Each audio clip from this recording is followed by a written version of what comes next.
नमस्कार, आप देख रहे हैं मध्य प्रदेश दूरदर्शन में। हूं आपके साथ सुनील विश्वकर्मा और आप सभी का स्वागत है हमारी इस खास पेशकश में जिसका नाम है आयुष। आयुष एक ऐसा कार्यक्रम जिसमें हम स्वास्थ्य संबंधी विषयों पर चर्चा करते हैं। हमारी कोशिश रहती है कि खास विशेषज्ञ से आपकी मुलाकात की जाए, उन सवालों के जवाब आप तक पहुंचाए जाएं जो आपके और हमारे स्वास्थ्य के लिए बेहतर होता है। तो सबसे पहले मैं आपको बता दूं कि आज कौन से विषय पर हम चर्चा करने वाले हैं। आज हम बातचीत करने वाले हैं पंचकर्म और आपके स्वास्थ्य की। क्या आखिर पंचकर्म की जो विधाएं हैं वो आपके स्वास्थ्य को लेकर कैसे बेहतर साबित हो सकती हैं या कैसे बेहतर भूमिका निभा सकती हैं। हमारे साथ एक खास विशेषज्ञ स्टूडियो में मौजूद हैं। सबसे पहले मैं आपका परिचय उनसे करा देता हूं। हमारे साथ डॉक्टर सतीश अग्रवाल जी मौजूद हैं। आप आयुर्वेद विशेषज्ञ। सर, आपका बहुत स्वागत है मध्य प्रदेश दूरदर्शन में। धन्यवाद सर। तो आइए दर्शकों, कार्यक्रम की शुरुआत करते हैं। और सबसे पहले डॉक्टर साहब, मैं आपसे यही समझना चाहूँगा, पंचकर्म विधा की हम बात करें तो सरल शब्दों में हमारे दर्शकों को ये बताइए कि आखिर क्या होता है पंचकर्म। जी, इससे पहले कि आज की हम चर्चा शुरू करें, सुनील जी, सबसे पहले मैं दूरदर्शन मध्य प्रदेश को धन्यवाद देना चाहता हूं जो आपने इस चर्चा के लिए आज मुझे अपने स्टूडियो में आमंत्रित किया। जी। तो जैसे कि आपने मुझसे पहला सवाल किया कि पंचकर्म विधा क्या है, तो पंचकर्म बेसिकली आयुर्वेद की एक विशिष्ट विधा है। जैसे कि इसके नाम में ही हम समझ सकते हैं, ये दो शब्दों से मिलकर बना है, पंच और कर्म, यानी कि 5 विधाएं। तो ये शरीर शोधन की विशिष्ट प्रक्रिया है जिसके तहत हम शरीर में उत्पन्न होने वाली जो बीमारियां हैं उनको शरीर से बाहर निकालने की भरसक कोशिश करते हैं। आपने सुना ही होगा कि आयुर्वेद जो है वो रोग के जड़ पर वार करता है या रोग को समूल नष्ट करता है। जी। तो वही इसी विधा की देन है जिसके चलते हम आयुर्वेद में ऐसा कहते हैं कि रोगों को हम जड़ से जो है वो समाप्त कर सकते हैं। तो ये जो 5 विधाएं हैं, शरीर के जो सामान्य ऑरिफिसेस हैं, ओपनिंग्स हैं, उनके जरिए हम इन विजातीय द्रव्यों को जो शरीर में जाकर के व्याधि उत्पन्न करते हैं उनको शरीर से बाहर निकालते हैं। इन विधाओं के नाम है वमन, विरेचन, वस्ति, नस्य और रक्तमोक्षण। वमन यानी उल्टी के जरिए शरीर से दोषों को बाहर निकालना, जी। उसे हम वमन कहते हैं। जी। उसी प्रकार से गुद मार्ग से या नीचे के ऑरिफिसेस से दस्त के जरिए शरीर की गंदगी को या फिर रोग उत्पन्न करने वाले जो कारण है, टॉक्सिन्स हैं, उनको शरीर से बाहर एलिमिनेट करना, उस प्रक्रिया को हम विरेचन कहते हैं। उसी प्रकार से नाक में जब दवाई दी जाती है और उसके जरिए हम शिरस्थ जो दोष हैं उनको शरीर से बाहर करते हैं, उसे नस्य कहते हैं। उसी प्रकार से गुद मार्ग से विशिष्ट क्वाथ और दवाइयाँ, काढ़े, औषधीय तेल, इनके द्वारा शरीर में उन औषधियों का आधान करके बीमारी को समूल नष्ट करने की जो प्रक्रिया है उसे हम बस्ती कहते हैं। सामान्य तौर पर इसे हम जो है वो एनीमा के रूप में समझ सकते हैं। और जो लास्ट विधा है उसे हम कहते हैं रक्तमोक्षण।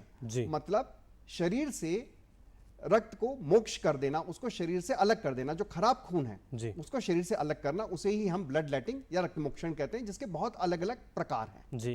तो डॉक्टर साहब, बहुत ही साफ और सरल शब्दों में आपने हमारे दर्शकों को समझाया कि आखिर पंचकर्म की विधाएं क्या है। लेकिन साथ ही साथ बीमारियों की यदि हम बात कर लें तो कौन कौन सी बीमारियों में पंचकर्म जो है वो सहायक साबित होता है। जी, अगर मैं यूं कहूं कि करीब करीब सभी बीमारियों में पंचकर्म का जो है सहारा लिया जा सकता है और व्याधि को जो है वो समूल नष्ट किया जा सकता है, तो इसमें कोई दो राय नहीं है। देखिए, आयुर्वेद में 2 प्रकार की चिकित्साएं जो है वो उपलब्ध हैं या बताई गई है, निर्देशित हैं, शमन चिकित्सा और शोधन चिकित्सा। शमन चिकित्सा का तात्पर्य होता है कि दवाई के जरिए रोग उत्पन्न करने वाले जो कारण हैं उनको हम शरीर में वहीं के वहीं बैलेंस करते हैं, पर वो जो दोष है शरीर में वहीं के वहीं उपस्थित हैं, तो ये हुई शमन चिकित्सा। लेकिन जब उन औषधियों से, खान-पान में बदलाव लाने से, जीवन शैली में बदलाव लाने के बावजूद भी यदि शरीर में उस बीमारी का वास है, तो अब उन रोग उत्पन्न करने वाले कारणों का शरीर से बाहर निकालना आवश्यक हो जाता है। तो उन समस्त बीमारियों में जहां पर हम मात्र औषधियों से जो है वो बीमारी को नष्ट नहीं कर पा रहे हैं, उन सभी बीमारियों में हम पंचकर्म का सहारा ले सकते हैं। जी। लेकिन सर, ये भी समझना चाहेंगे आपसे, क्या पंचकर्म लेने से पहले किसी पूर्व तरह की तैयारियों पर भी ध्यान देना रहता है पेशेंट को? डेफिनेटली, क्योंकि ये एक विशिष्ट विधा है, इसकी एक विशिष्ट प्रक्रिया भी है ना। जैसे कि आपने मुझसे अभी इसके पहले वाले सवाल में पूछा भी है कि किस तरीके की बीमारियों में हम पंचकर्म को यूज करते हैं। तो जैसे वमन है, यानी उल्टी वाली जो प्रक्रिया है, उसके जरिए हम मोटापा है, हाइपोथायराइडिज्म है, अस्थमा है, उन बीमारियों को ठीक कर सकते हैं। उसी प्रकार से विरेचन, यानी औषधीय कल काढ़े के द्वारा जो है वो दस्त करा करके हम किन बीमारी को ठीक कर सकते हैं। तो ऐसे में हम बहुत सारे जो स्किन डिजीजेज हैं, पाइल्स है, फिशर्स हैं, इसके अलावा जो है वो एसिडिटी है, इन सभी बीमारियों में हम विरेचन के द्वारा जो है वो बहुत ही अच्छे परिणाम प्राप्त कर सकते हैं। नस्य यानी नोज में मेडिसिन के द्वारा जो है हम माइग्रेन है, हेयर फॉल है, साइनोसाइटिस है, इन सभी बीमारियों में हम लाभ को प्राप्त कर सकते हैं। उसी प्रकार से बस्ती चिकित्सा के जरिए हम बहुत अलग अलग प्रकार के जो जॉइंट डिसऑर्डर्स हैं, प्लस न्यूरोलॉजिकल प्रॉब्लम्स हैं, पैरालिसिस हैं, स्मृति ह्रास है और इनफर्टिलिटी है, इन सभी इश्यूज को हम बहुत ही बेहतर तरीके से डील कर सकते हैं।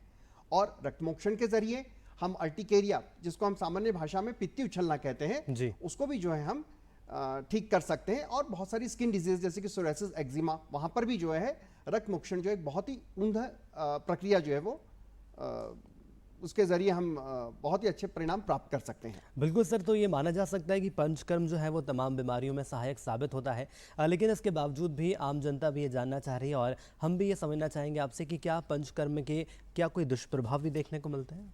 हाँ जी, डेफिनेटली। मुझे लगता है कि हम लोग जो है वो एक सवाल में उसके उत्तर को पीछे चल रहे हैं हम लोग। जी। तो पुनः मैं माफ़ी चाहूँगा, जो अपना प्रीवियस सवाल था पहले कि पंचकर्म के पहले हमें किस तरीके की तैयारी करनी चाहिए, है ना, तो पहले मैं उसका जवाब दे देता हूँ, बाद में इस प्रश्न का उत्तर भी मैं दे दूँगा।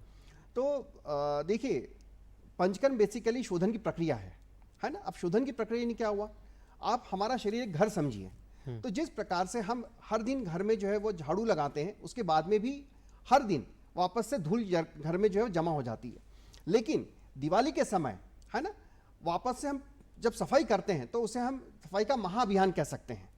तो उस समय हमारा घर जो है करीब करीब जो है वो पूर्ण रूप से जो है वो नवीन सा हो जाता है जी। तो उसी प्रकार से जो पंचकर्म है वो शरीर की महासफाई है, और इसको करने से पहले हमें जिन दोषों को शरीर से बाहर निकालना है, जो रोग उत्पन्न करने वाले कारण शरीर में विद्यमान होते हैं, उनको हम आयुर्वेद की भाषा में दोष कहते हैं।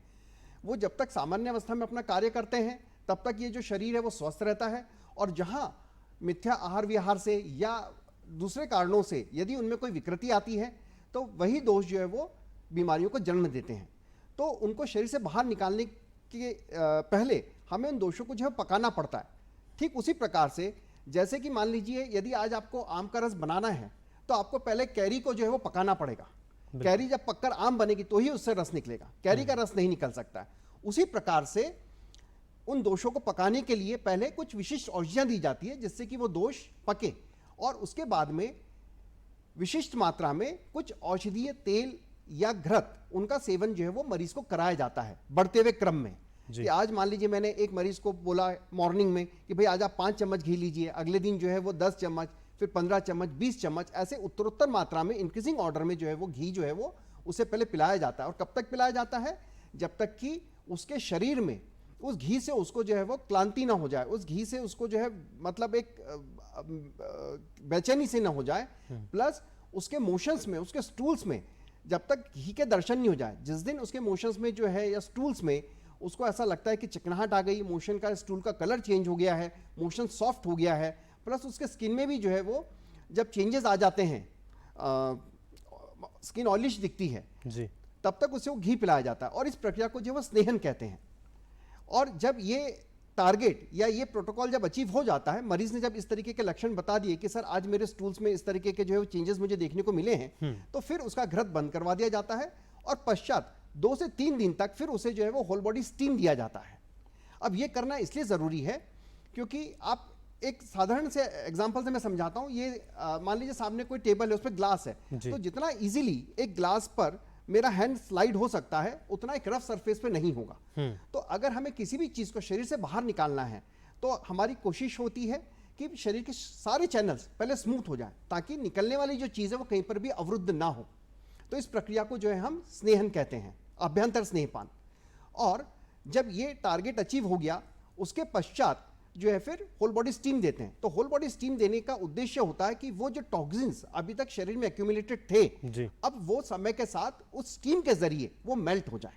बर्फ देखिए, बर्फ बह नहीं सकता, लेकिन यदि आप बर्फ को गर्म करेंगे तो पानी बनकर उसमें बहने का गुण आ जाएगा। तो उसी प्रकार से हमने पहले शरीर के सारे चैनल्स को स्मूथ कर दिया, उसके पश्चात जो है वो हमने स्टीम से जो है उन टॉक्सिन्स को मेल्ट कर दिया। अब यदि हम उल्टी कराने की दवा या पेट साफ करने की दवाई देंगे तो ऐसी मान्यता है या ऐसा शास्त्र में लिखा है कि शरीर के समस्त दोष जो है वो पेट में आकर के इकट्ठे होंगे और फिर वहां से उल्टी के जरिए या दस्त के जरिए जो है शरीर से बाहर निकलेंगे जी। तो ये जो प्रक्रिया होती है इसे कहते हैं पूर्व कर्म। तो पंचकर्म के पहले दोषों को पकाया जाता है और वो दोष शरीर से प्रॉपर तरीके से बाहर निकले, उसके लिए स्नेहन और स्वेदन, ये दो प्रक्रिया की जाती है, इसे कहते हैं पूर्व कर्म। और फिर हम प्रधान कर्म करते हैं जिसमें हम उल्टी, दस्त या दूसरी कोई प्रक्रिया उसको करते हैं। बिल्कुल सर, आपने बोला था कि इसके बाद दुष्प्रभाव पर भी आएंगे, लेकिन इस बीच में एक सवाल आपसे समझना चाहूँगा। जैसा कि आपने बोला कि इलाज से पहले भी दवाइयाँ दी जाती हैं ताकि शरीर का शुद्धिकरण हो, लेकिन क्या इस दौरान कुछ ऐसे मरीज भी रहते हैं कि उस दौरान ही वो इलाज छोड़ने को कहते हैं? क्योंकि कई बार ऐसा देखा जाता है कि यदि परेशानी ज़्यादा सामने आ रही है तो मरीज़ उपचार कराने से पहले ही इलाज छोड़ देता है, खासतौर पर पंचकर्म की यदि हम बात करें तो। जी नहीं, इसके लिए पहले तो पूर्ण रूप से मरीज को जो है समझाया जाता है कि भाई ये चीजें होनी, तो उसे मानसिक रूप से जो है वो आश्वस्त किया जाता है, पहली चीज। दूसरा ये भी देखा जाता है कि रुग्ण का बल कितना है, उसका शारीरिक और मानसिक बल कितना है, क्या वो बढ़ती हुई जो हम घी की प्रक्रिया है उसको वो मतलब ले पाएगा, नहीं ले पाएगा। तो इन सारे बिंदुओं पर समीक्षा करने के पश्चात ही जो है वो स्नेहन, स्वेदन यानी जो पूर्व कर्म है, प्रधान कर्म है, ये सब किया जाता है। तो उसकी वय का ध्यान रख करके, उसके शारीरिक और मानसिक बल का ध्यान रखते हुए, और उसकी अगर हम प्रॉपर काउंसलिंग पहले करते हैं, उसे सब पहले से समझा दिया जाता है कि भाई ये चीजें होनी है जी, है ना। तो मुझे नहीं लगता है कि कहीं कोई अभी तक मुझे अड़चन आई है जी। अभी तक हमने यानी मैंने कई बार जो है वमन है, विरेचन है, ये सब प्रक्रियाएं की हैं और अभी तक ऐसे कोई व्यापद नहीं आए हैं या फिर किसी मरीज ने बीच में कोई इलाज अभी तक तो नहीं छोड़ा है सर। वो सर आप बता रहे हैं इस तरह से, तो मैंने कहा दर्शकों तक थोड़ी और बातें डेफिनेटली कि सर्जरी के पहले जैसे पेशेंट डरा हुआ रहता है तो डॉक्टर बोलता है कुछ नहीं होना है, तुम्हें हम बेहोश कर देंगे, पता ही नहीं लगेगा, है ना। हालांकि हम बेहोश नहीं कर रहे हैं, इसलिए समझाना जरूरी है कि भाई तुम जब जगते रहोगे तो उस समय क्या क्या प्रक्रिया तुम्हारे साथ होगी। बिल्कुल, तो कुल मिलाकर दर्शकों को माना जा सकता है कि इलाज से पहले समझाइश दी जाती है, प्रॉपर काउंसलिंग की जाती है, तब जाकर पंचकर्म का इलाज शुरू होता है। बिल्कुल। लेकिन सर मैं ये भी समझना चाहूंगा, क्या एक आम और स्वस्थ व्यक्ति भी इस पद्धति को अपना सकता है या इस विधा को अपना सकता है? डेफिनेटली, कौन नहीं चाहेगा कि उसका घर जो है वो हमेशा साफ रहे जी। कचरा होने के बाद ही सफाई करें, उससे तो अच्छा है कि रोज हम सफाई करें ताकि कचरा इकट्ठा ना हो। बिल्कुल, ये ज्यादा अच्छी अप्रोच है। तो prevention is always better than cure. और अभी तो जैसा कि मोदी जी के राज में और गवर्नमेंट भी काफी सक्रिय है और उसके अलावा समाज में भी एक नई जन चेतना है और लोग जो है वो आयुर्वेद को लेकर, पंचकर्म को लेकर अभी बहुत ज्यादा जो है पॉजिटिव हैं, उनकी बहुत सारी अपेक्षाएं हैं। तो निश्चित रूप से एक स्वस्थ व्यक्ति भी जो है वो पंचकर्म करा सकता है। शास्त्र में भी इस चीज के निर्देश प्राप्त होते हैं कि जब वर्षा ऋतु है तो उस समय जो है बस्ती चिकित्सा जो है एक स्वस्थ व्यक्ति को भी कराना चाहिए ताकि उस ऋतु में, उस मौसम में जो है वो उसके शरीर में वात दोष इकट्ठा ना हो जी। देखिए आयुर्वेद 3 तरह के दोष बताए हैं, वात, पित्त और कफ। ये अपने आयुर्वेद के टेक्निकल टर्म्स हैं जो कि बीमारी को उत्पन्न करते हैं, है ना। और ये खान पान से, मौसम के प्रभाव से, वय यानी एज के प्रभाव से जो है शरीर में कम ज्यादा होते रहते हैं। तो ऐसा शास्त्र में निर्देशित है कि वर्षा ऋतु में जो है वो वात का प्रकोप होता है और जो वस्ती चिकित्सा है वो वात रोग के लिए श्रेष्ठ होती है। इसलिए यदि कोई व्यक्ति वर्षा ऋतु में कोई बीमारी नहीं भी है और यदि वस्ती चिकित्सा कराता है तो उसे आगामी समय में वात रोग होने की संभावना बहुत कम हो जाएगी। उसी प्रकार से शरद ऋतु में जो है वो पित्त दोष जो है वो प्रकोपित रहता है, मतलब एग्रेवेटेड रहता है। उस समय उससे होने वाली बीमारियों का प्रभाव ज्यादा रहता है। तो यदि उस समय व्यक्ति जो है, एक स्वस्थ व्यक्ति भी विरेचन कराता है तो निश्चित रूप से जो है उसको पित्त जनित होने वाली जो व्याधियां हैं वो नहीं होगी। और वसंत ऋतु में यानी लेट विंटर में, फरवरी मार्च के आसपास यदि वो वमन प्रक्रिया यानी उल्टी वाली प्रक्रिया करवाता है तो उसको कफ दोष से होने वाली जो बीमारियां हैं वो पैदा नहीं होगी। तो निश्चित रूप से एक स्वस्थ व्यक्ति भी जो है वो ये करा सकता है और कराना ही चाहिए जी। और यदि समय रहते आप हर वर्ष वमन, विरेचन, वस्ती अगर समय समय पर एक स्वस्थ व्यक्ति भी करवाता है तो निश्चित रूप से उसमें एजिंग की जो प्रोसेस है वो भी कम रहेगी। बहुत अच्छी बात आपने यहाँ पर कही है, क्योंकि कई ऐसे दर्शक हैं वो भी समझना चाहते हैं कि आखिर किस तरह से एजिंग की जो समस्या है वो पंचकर्म के माध्यम से दूर की जा सकती है, कुछ हद तक उस पर काबू पाया जा सकता है। इसके आगे बढ़ेंगे सर, और मैं ये समझना चाहूँगा यदि मानसिक बीमारियों की हम बात कर लें तो पंचकर्म मानसिक बीमारियों को दूर करने में या इसके इलाज करने में कैसे सहायक है? जी देखिए, जैसे कि मैंने सबसे पहले ही आपको उत्तर दे दिया था कि शरीर की समस्त बीमारियां जो है वो पंचकर्म से ठीक की जा सकती हैं। पंचकर्म उसमें जो है बहुत ही बहुउपयोगी विधा है। तो जहां मैंने कहा समझ शरीर, तो उसमें शारीरिक बीमारियां भी आ गई और मानसिक बीमारियां भी आ गई। तो शारीरिक बीमारियों को तो जैसे मैंने नाम ले दिए थे, तो मानसिक बीमारियों में भी जैसे एंजाइटी है, डिप्रेशन है, नींद की कमी, इंसोम्निया है, उसके अलावा आज की तारीख में ओसीडी है, एडीएचडी है ना। इस तरीके की बहुत सारी नई बीमारियां हैं जो समय के साथ जिनका परसेंटेज समाज में बहुत बढ़ गया है, शिजोफ्रेनिया है। तो इन बीमारियों में भी जो है पंचकर्म जो है वो बहुत ही अहम भूमिका निभाता है। तो शास्त्र में लिखा है कि सबसे पहले आप उस व्यक्ति को क्रमशः वमन, विरेचन, वस्ती, ये सब प्रक्रियाएं कराएं, उसके लक्षण के अनुसार, उसके लक्षण कितने एग्रीवेटेड है उसको ध्यान में रखते हुए एक वैद्य, एक आयुर्वेदिक चिकित्सक उसका निर्धारण करे, और वो सब प्रक्रियाएं पंचकर्म करने के पश्चात यदि वैद्य उसको औषधि देता है तो निश्चित रूप से वो औषधि की जो कार्मुकता है, उसकी जो इफेक्टिवनेस है, वो 4 से 5 गुना बढ़ जाती है जी। तो पंचकर्मा के जरिए हम मानसिक बीमारियों को भी जो है वो बहुत बेहतर तरीके से डील कर सकते हैं। और साथ में पंचकर्मा से संबंधित कुछ पैरामेडिकल, मतलब उससे संबंधित छोटे छोटे से उपचार हैं जिसको जनमानस तो जो है वो पंचकर्म के नाम से ही समझता है। वो समझता है कि मैंने पोटली मसाज करा लिया, मैंने मसाज करा लिया, मैंने स्टीम करा लिया, तो ये पंचकर्मा है। बट बेसिकली जैसे मैंने आपको बताया, पंचकर्मा यानी 5 विशेष प्रक्रिया, उन्हीं को हम पंचकर्म बोलते हैं। बाकी की ये जो दूसरी प्रक्रिया है, ये सब सहायक प्रक्रिया है जो पंचकर्म के उद्देश्य को हासिल करने में हमें मदद करती हैं जी। तो उसमें एक आती शिरोधारा, जिसमें कि सर के ऊपर जो है वो तेल की धारा या काढ़े की धारा जो है वो फ्लो की जाती है। जैसे कि महादेव जी के ऊपर हम जल अभिषेक करते हैं, तो उसी प्रकार से मरीज को लिटा करके जो है वो हम शिरोधारा करते हैं। और हेयर फॉल में, एंजाइटी, डिप्रेशन में, शिजोफ्रेनिया में, बहुत सारी ऐसी मानसिक बीमारियों में उसके बहुत ही चमत्कारिक और लाभदायक परिणाम देखने को मिलते हैं। मैं समझना चाहूँगा सर, जो आपने अभी फिलहाल में जो विधा बताई, इसके चमत्कारिक परिणाम आखिर कितने समय में देखने को मिलते हैं? क्योंकि आमतौर पर हम देखते हैं तो पंचकर्म या आयुर्वेद को डिफाइन जो किया जाता है वो अधिकतर इन्हीं चीज़ों से डिफाइन किया जाता है, तो इस पर थोड़ा विस्तार से बताइए। देखिए, किसी भी बीमारी में कितनी जल्दी आपको रिलीफ मिलेगा ये डिपेंड करता है बीमारी के खुद के स्वभाव पर, है ना। मैं हर बार मेरे मरीज को ये कहता हूं कि बीमारी जो है उसका स्वभाव सबसे बड़ा होता है। दूसरा, क्रॉनिसिटी ऑफ द डिजीज, यानी बीमारी कितनी चीरकारी है ना। पेशेंट की एज क्या है और उस बीमारी का प्रभाव उसके शरीर में कितना है। तो जैसे आप मान लीजिए पार्किंसंस डिजीज है या अल्जाइमर्स डिजीज है, डिमेंशिया है, ये कुछ इस तरीके की बीमारियां, या पैरालिसिस है ना, ये कष्ट साध्य बीमारियां हैं, या यूं कहें नियर टू असाध्य की बीमारियों में आती हैं ये बीमारियां। तो यदि मरीज को ये रोग जो है वो अभी कुछ ही समय पूर्व हुआ है, तो निश्चित रूप से उसमें आप ये मान के चले कि 1 महीने के परिणाम में भी जो है चिकित्सा में जो है बेहतर परिणाम उसको देखने को मिल सकते हैं। साथ साथ दवाइयां भी चलती हैं, खान पान के निर्देश भी जो है वो दिए जाते हैं, जीवन शैली में बदलाव के लिए भी कहा जाता है। तो जब चीजें सब साथ साथ चलती हैं तो निश्चित रूप से हम उस बीमारी पर बहुत ही अच्छी तरीके से जो है वो विजय प्राप्त कर सकते हैं जी।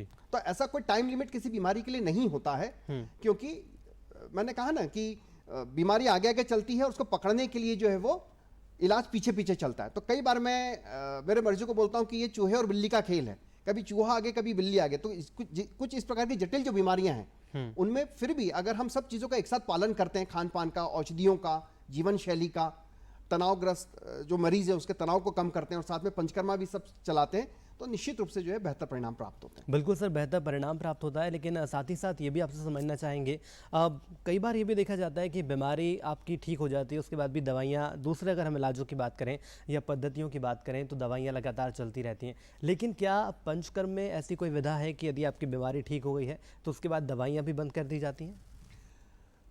देखिए, बहुत ही अच्छा सवाल है आपका और इसका मैं बहुत ही अच्छा उत्तर आपको दूंगा जी, है ना।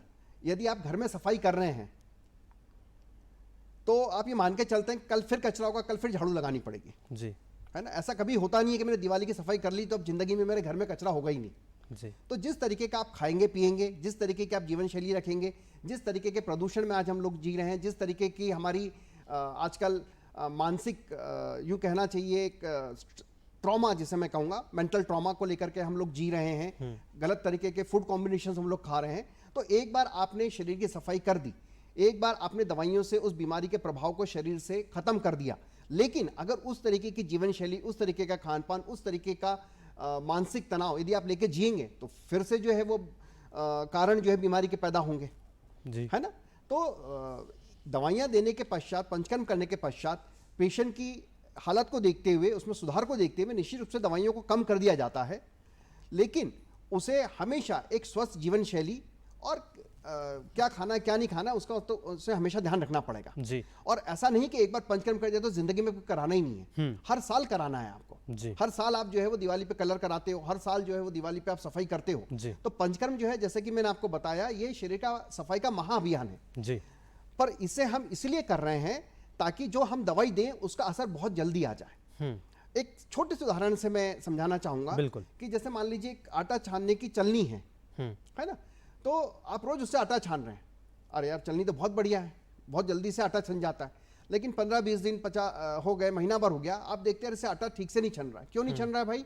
क्योंकि उसके जो पोर्स हैं, उसमें जो छेद हैं वो सारे ब्लॉक हो गए, ब्लॉक होने लगता है। तो आप अब क्या करते हो, चलनी की सफाई करते हैं और चलनी की सफाई आप करते हैं, उसके बाद वापस से छानते तो फिर से जो आटा अच्छे से छनने लग जाता है। तो सेम चीज हमारे शरीर में है जी। गाड़ी आज आपकी खराब हो गई है, उसका कार्बोरेटर है, साइलेंसर है, प्लग है, सब में कचरा जम गया है जिसकी वजह से माइलेज पिकअप कम हो गया है। आपने जो है वो एक मैकेनिक के पास को ले गए, मैकेनिक ने जो उसके सब पार्ट्स को साफ कर दिया, पेट्रोल से धो दिया, उसका इंजन ऑयल चेंज कर दिया, तो गाड़ी पुरानी है लेकिन माइलेज पिकअप जो है अब नया हो जाएगा उसका। बिल्कुल। तो same is with our body.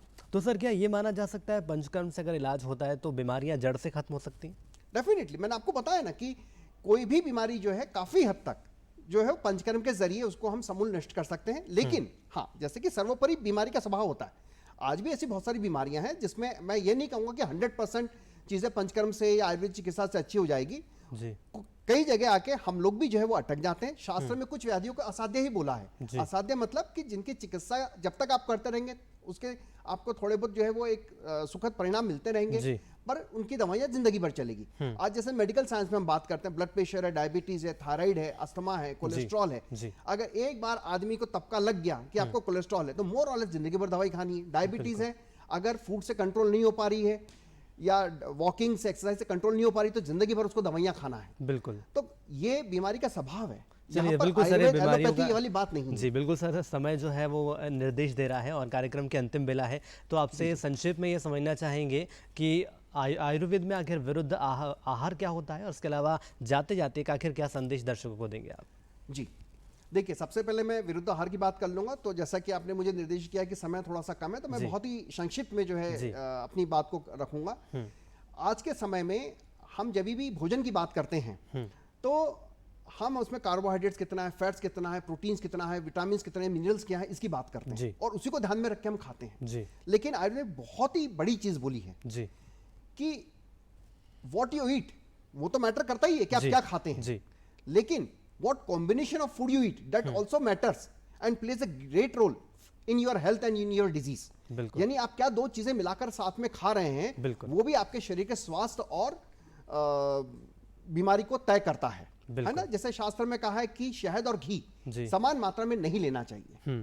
यदि आप शहद 4 ग्राम ले रहे हैं और घी जो है उसको 2 ग्राम लीजिए, वो 4 ग्राम लीजिए। चलिए मतलब, सर कुल मिलाकर ये माना जा सकता है कि यदि सही तरीके से आप पंचकर्म को निभाते हैं, आपके जो दिशा निर्देश दिए जाते हैं, तो जाहिर तौर पर माना जाएगा कि जो बीमारियां हैं वो दूर होंगी।